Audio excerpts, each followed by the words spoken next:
Yung mga good morning mga kabayan. No? So ito po yung mga pusa namin.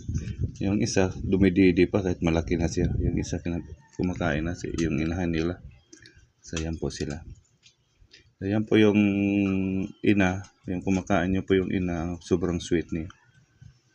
So, pati dati yung anak niya ayaw yung lumapit sa akin. Pero ngayon ano na siya, lumalapit na sa akin kasi nagbibigay kami ng feedings na siya sa pusa. Sobrang sweet nila, sobrang sweet talaga. Pero ako hindi talaga ako cat lover, dog lover talaga. Pero sa ngayon na wala naman akong aso, so yung anak ko mahilig sa pusa. Kaya ayan, pinapakain namin 'yan. Ang ganda pa nga na yung page nila eh. Yung nakita mo yung page nila. Ayan po yung kinakain. Yun po yung page na kinakain niya. Yan. Masustansya yan, kumbaga. So, ayan ang laki ng lalagayan ng tubig oh. So, fresh water po yan. So, ayan po, kumakain po siya. So, minsan na may sipon siya, yung inahin may sipon. So, bibilhan ko siya ng yung pangtanggal ng sipon.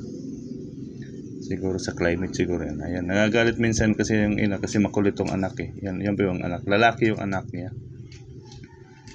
Ayan po. Thank you for watching mga kabayan. Yan po yung alaga na. Yan po sila.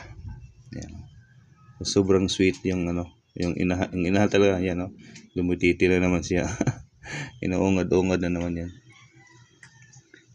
So, binigyan ko yung nakaraan na araw, binigyan ko yun ng milk.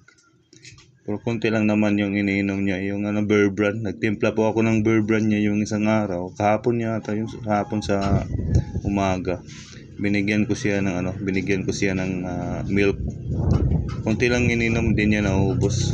Siguro na marami sigurong nabigay ko. So thank you for watching mga kabayan Ayan po yung mga alaga namin. So super sweet talaga yung dalawa na yun, yung lalo ng ina. Thank you for watching. Bye bye.